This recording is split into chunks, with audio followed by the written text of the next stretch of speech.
চুপ করে বসে আছি, এটা ওনাকে একটা অপরাধ। এই সমাজ ব্যবস্থা কেন এমন হবে? এই সমাজে কেন একটা গরিব একটা মধ্যবিত্ত ফ্যামিলির ছেলেদের কোনো দাম থাকবে না? টাকা দিয়ে যদি সবই হইতো, তাহলে তো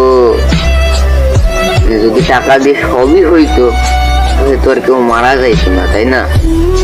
কবরে গেলে তো সবাই সমান। তাহলে কেন এই পৃথিবীতে, এই সমাজে টাকার এত মূল্য? টাকা ছাড়া কেন টাকা ছাড়া একটা মানুষ এত অবহেলিত হতে পারে? এত কি বলবো, এত অবহেলা পেয়েছি আমি শুধু টাকার কারণে। আরে ভাই, কারে কি বলবো আমি?